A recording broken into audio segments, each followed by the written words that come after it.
ایک مرتبہ ایک پیر صاحب کے ساتھ ان کا مرید بیٹھا ہوا تھا۔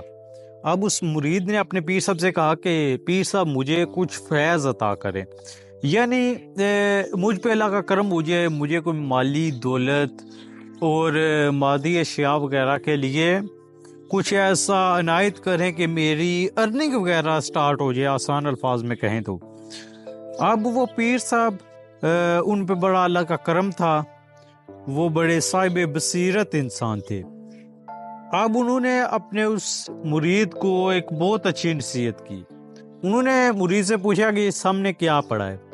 مرید بولا کہ پیر صاحب یہ ایک پنکھا ہے۔ پیر صاحب نے پوچھا یہ پنکھا کیا کر رہا ہے یہاں پہ، یہ اس کا کیا کام ہے؟ تو وہ مرید بولا کہ پیر صاحب یہ پنکھا آپ کے لیے ہے اور آپ کو ہوا دے رہا ہے۔ اب پیارے دوستو، پیر صاحب نے کہا کہ دیکھو یہ پنکھا میرے لیے پڑا ہے، میری طرف پڑا ہے، مجھے ہوا دے رہا ہے، لیکن اے مرید تجھے بھی اس کی ہوا لگ رہی ہے۔ یہ ہوتی ہے اچھے لوگوں کی صحبت، اچھے لوگوں کی کمپنی میں رہنے کا نتیجہ، یعنی جو ہوا انہیں لگ رہی ہوتی ہے ان کے ساتھ بیٹھنے والوں کو بھی لگ جاتی ہے۔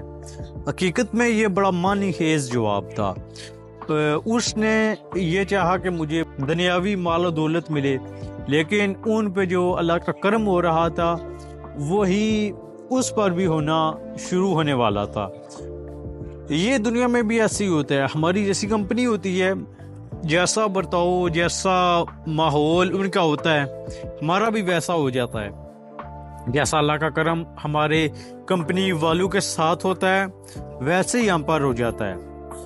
اس کے لیے ضروری ہے کہ ہماری کمپنی اچھی ہو۔ اگر اللہ والے لوگ ہماری کمپنی کا حصہ ہیں یا ہم اللہ والوں کے ساتھ بیٹھتے ہیں، ان کی صحبت اختیار کرتے ہیں، تو ان پہ ہونے والا کرم ہم پہ ہو جاتا ہے، ان کو لگنے والی ہوا ہمیں بھی محظوظ کرتی ہے، یوں ہماری زندگی بدلنا شروع ہو جاتی ہے۔